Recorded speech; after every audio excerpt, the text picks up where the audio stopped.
Hi, yes, I'm Angela Bruno, and I started as the Chief Financial Officer of the National Housing Trust about 3 weeks ago.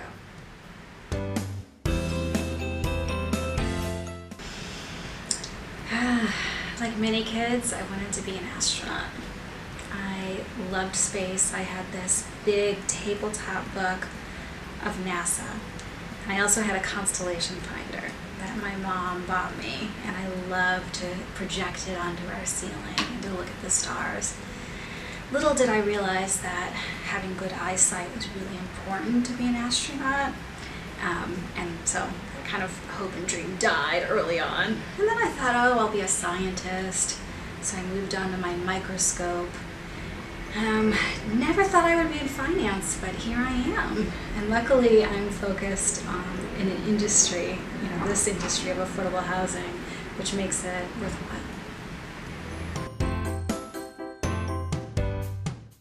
There's kind of two, and they go hand in hand. They're like the yin and yang from my perspective. So you have to have perseverance. You absolutely have to have that steadfastness that will help you to achieve what it is that you're setting out to do in life. But you have to couple that with patience, and they really do have to go together because things sometimes take longer than you realize, and you find yourself having to redefine what success was in the first place. But at the end of the day, never really give up on what it is that you're going for, but be patient along the way to achieve it. So I pondered this one. And it happened to be one of the first jobs that I had. So it was from that transition year between high school and college. And I grew up right outside of Detroit in Warren, Michigan. And so I landed this job with the civil engineering department for Warren. And I think I found it interesting because it had this mix of kind of office work that I would do where we would look at these as-builts, which are the maps, if you will, of all of the city's infrastructure. And so one day I would do that, and then the next day I would be out in the field, like trying to do measurements and hitting a sledgehammer down into stakes, and like it had this perfect combo.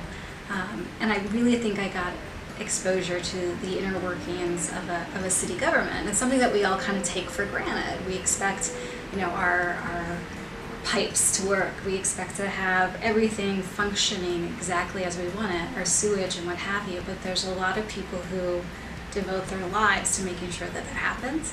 So that's why I would choose that one, because it kind of shaped me a little bit early on. That is a good one. So with my CFO hat on, I'm definitely thinking more about how can we get those who are investing in this industry to realize that we have and can generate good, solid returns and yields, not ones that are outrageous, but steady, annuity-like revenue streams. So I hope that we, can have more investors recognize the value of affordable housing and that it has both financial benefits as well as social benefits. And then on the social side, taking off the CFO hat and thinking more about the mission, I'm a firm believer and advocate for not only just providing housing, but thinking holistically about the services that need to go with it and that really kind of shape a human's life.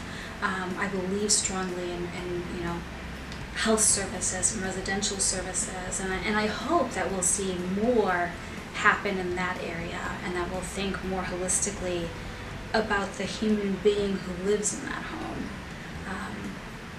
And then we can balance that with profitability, which is a great thing from the CFO standpoint. So those are my hopes. So I would have to say that I guess there's two things. I love going to museums. The fact that so many of them are free is beautiful. But I also love going to the churches. So I love the Franciscan monastery. There's a national shrine. There's the National Cathedral. the architecture is just profound, and the art. So I think in essence, I mean, DC has it all for me. We have great spaces, we have museums, we have interesting architecture.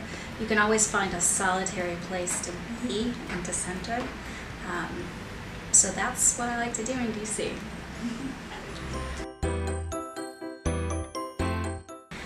You know, I didn't know if that question was about one meal or one food, so I have two answers. So, pasta. Hands down, any kind of pasta. We actually have a cabinet at home that's filled with just pasta. So we have pasta and sauce and tomatoes, and that's it.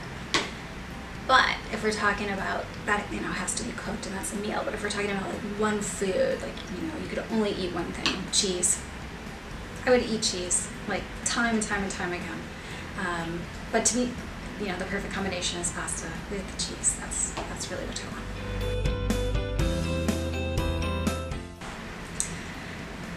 My mother, when I was little, taught me this hymn. I didn't realize it wasn't a hymn at the time.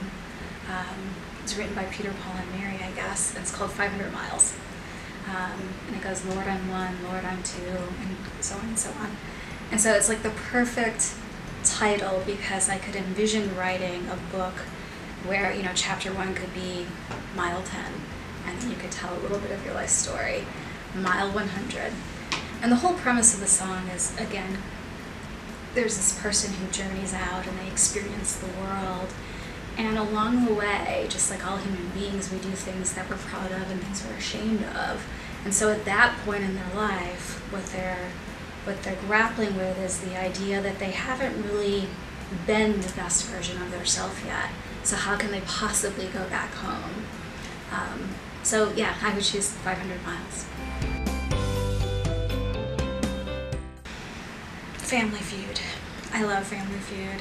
It's so much so that I've actually got my kids watching it, and it's really an awful show. I mean, the questions, they're so bad, and they're just, you know, and they have these families going against each other, and it's just, I don't know. But Steve Harvey, man, that guy is funny. He's really, really funny. But I'm a little embarrassed because, you know, it's Family Feud.